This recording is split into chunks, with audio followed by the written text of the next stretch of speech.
Hey everybody, welcome to Greenlane Off-Road. I'm Donovan, and today we're going to be installing our full skid plate package on our 3rd gen Toyota Tacoma.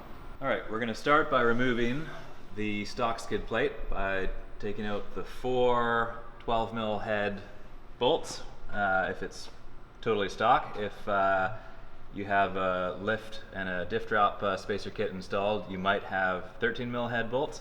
Either way, we'll be removing them all and we won't be reusing them.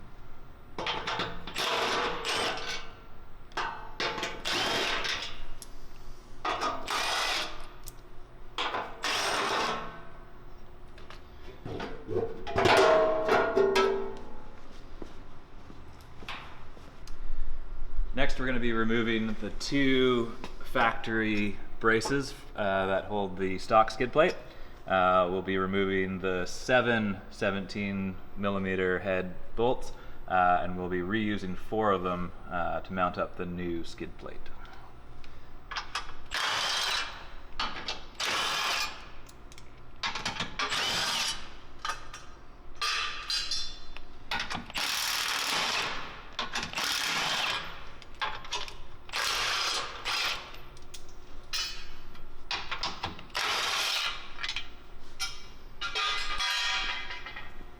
We're going to be installing the transmission skid plate as well as the full engine skid plate on our Tacoma. It's a little bit easier to start with the transmission skid plate, so we're going to go ahead and do that. If you're just installing the front engine skid plate, you can skip this step. We're going to start by removing the 4 12mm head bolts on the rear cross member, 2 here and 2 here. These will not be reused, they'll be replaced with the longer ones from our hardware kit.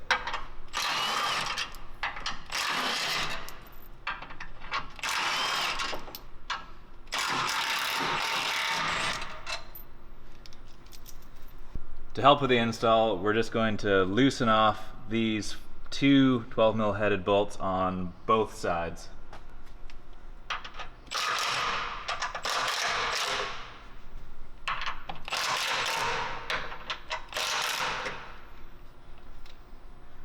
We're going to use the 4 13mm head bolts supplied in our hardware kit to fasten the rear of the transmission skid plate.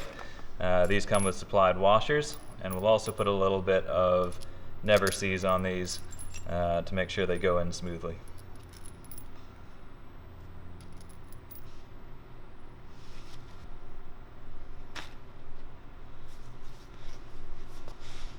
The rear of the skid plate has these 2 standoffs.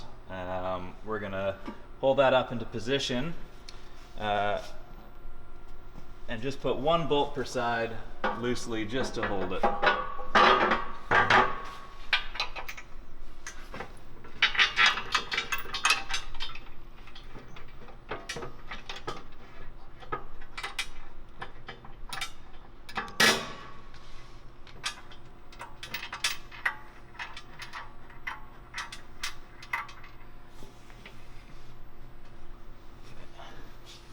Next, we're going to use the supplied stainless steel carriage bolts to go up through the front of the transmission skid plate, through the cross member, and on the top of the cross member we're going to use the washer plate, a stainless steel washer, and a stainless steel nylock nut, remembering to put never sees on the stainless steel bolts.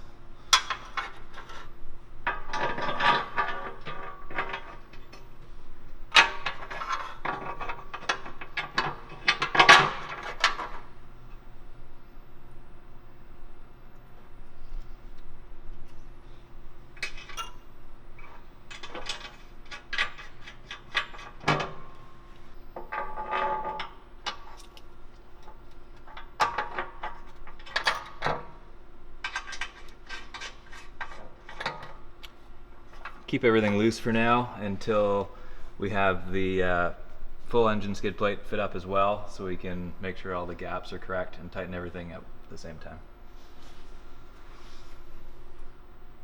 Install the last 2 bolts in the rear of the transmission skid plate.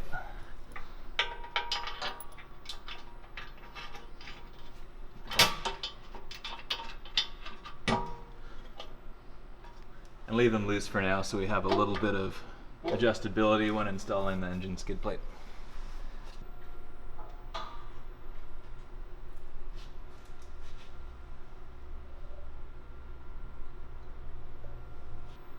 Next up, we're going to install the full engine skid plate. We're going to reuse the 4 bolts we removed earlier from the factory skid plate cross members. We've already added never sees to those, and we are going to install the front ones first, just to hold up the skid plate while we work on the rear.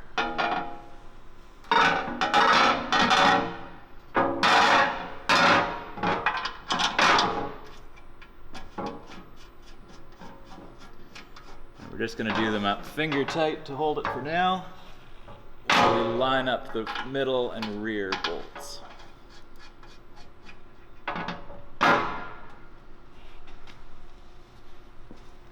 Using the new supplied grade 8 hardware and washers,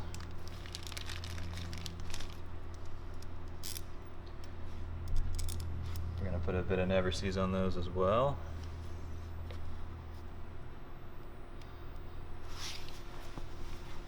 And loosely mount up the rear of the skid plate.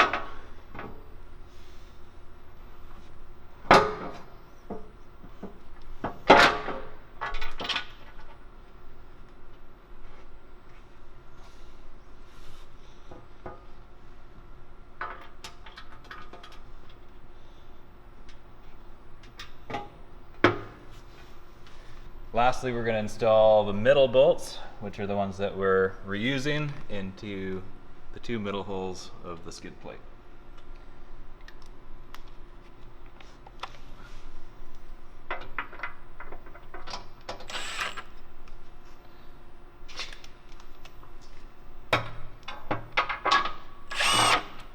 Now that all the bolts are loosely installed, we can go around and tighten them all up, remembering to do the top of the carriage bolts and the 12 mm head bolts that we loosened on the outriggers to aid with installation.